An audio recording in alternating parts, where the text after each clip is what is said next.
اعوذ باللہ من الشیطان الرجیم بسم اللہ الرحمن الرحیم۔ السلام علیکم ورحمۃ اللہ وبرکاتہ۔ تمام دیکھنے اور سننے والوں کو حقیقت نامہ کی ٹیم کی طرف سے خوش آمدید۔ جب مچھلی نے آپ کو چٹیل میدان میں اگلا تو آپ بالکل نو مولود بچے کی مانند کمزور و ناتواں تھے۔ آپ کے جسم پر کوئی بال نہ تھا، جسم بہت نرم و نازک تھا، ناخن بھی جھڑ گئے تھے، اٹھنے کی سکت نہ رہی تھی۔ اسی وقت کدو کی ایک بیل اگی، اس نے اپنے چوڑے پتوں سے آپ کو ڈھانپ لیا۔ ارشاد ربانی ہے، اور ان کی حفاظت کے لیے ہم نے اگا دی ان پر کدو کی بیل۔ علامہ ابن کثیر لکھتے ہیں کہ کدو کی بیل اگانے میں کئی حکمتیں تھیں۔ اس کے پتے بہت نرم، زیادہ اور سایہ دار ہوتے ہیں، مچھر اور مکھی اس کے قریب نہیں آتے۔ اس کا پھل شروع سے آخر تک کھایا جاتا ہے، اسے کچا بھی کھایا جاتا ہے اور سالن بنا کر بھی، اسے چھلکا اور بیج سمیت بھی کھایا جاتا ہے۔ یہ انسانی صحت کے لیے بہت نفع بخش ہے، دماغ اور دوسرے اعضائے رئیسہ کو بہت تقویت دیتا ہے۔ اس کے ساتھ ایک جنگلی بکری بھی آپ کو دودھ پلاتی تھی۔ علامہ آلوسی لکھتے ہیں، حضرت یونس علیہ السلام کے لیے اللہ رب العزت نے ایک بکری پیدا کی جو زمین کا گھاس کھاتی تھی، وہ آپ کو صبح و شام دودھ پلاتی تھی۔ حضور اکرم صلی اللہ علیہ وآلہ وسلم سے عرض کی گئی، آپ کدو کو پسند فرماتے ہیں؟ آپ نے فرمایا، ہاں، یہ میرے بھائی حضرت یونس علیہ السلام کی بیل ہے۔ حضرت ابو یوسف رحمۃ اللہ علیہ فرماتے ہیں، اگر ایک شخص کہے حضور اکرم صلی اللہ علیہ وآلہ وسلم کدو پسند فرماتے تھے، دوسرا کہے میں اسے پسند نہیں کرتا، تو یہ کفر ہے، کیونکہ اس میں گستاخی ہے۔ جب کدو کی بیل خشک ہوئی تو آپ اس پر اظہار افسوس کرنے لگے۔ اللہ تعالیٰ نے فرمایا، یونس، تم ایک بیل کے خشک ہونے پر افسوس کرتے، مگر 1,00,000 سے زائد افراد کی ہلاکت پر افسوس نہیں کرتے، بلکہ ان کی ہلاکت کے لیے دعا مانگتے ہو۔ حضرت یونس علیہ السلام کو ایک غلام ملا جو بکریاں چرا رہا تھا۔ آپ نے اس سے پوچھا، جوان، تو کون ہے؟ اس نے کہا، میں یونس علیہ السلام کی قوم کا فرد ہوں۔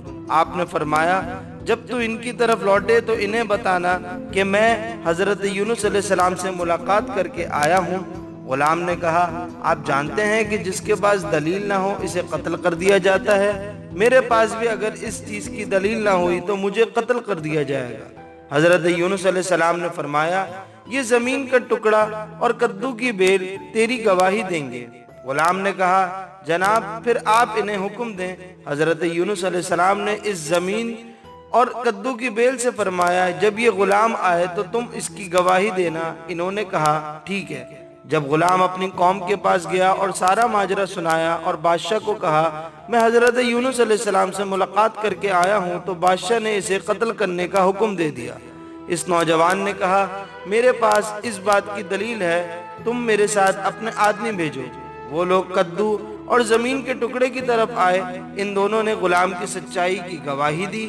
قوم گھبرائے ہوئے واپس لوٹی اور بادشاہ کو زمین اور درخت کی گواہی سے آگاہ کیا۔ بادشاہ نے اس جوان کا ہاتھ پکڑا، اسے اپنے تخت پر بٹھایا اور کہا، تو مجھ سے زیادہ اس عظمت کا حقدار ہے۔ اس نوجوان نے 40 سال اس قوم کے امور سلطنت چلائے۔ حضرت یونس علیہ السلام کو دوبارہ نینوا کی طرف جانے کا حکم ہوا تاکہ ان کو تبلیغ کی جائے۔ آپ نینوا کی طرف روانہ ہو گئے۔ نینوا کے قریب پہنچ کر ایک چرواہے سے دودھ مانگا تو وہ کہنے لگا، جب سے پیارے نبی حضرت یونس علیہ السلام غائب ہوئے ہیں، تب سے ہمارے ملک میں قطعاً بارش نہیں ہوئی، اور پانی کے نہ برسنے کی وجہ سے یہ اثر پڑ رہا ہے کہ بکریوں کے تھن دودھ سے خالی ہو گئے ہیں۔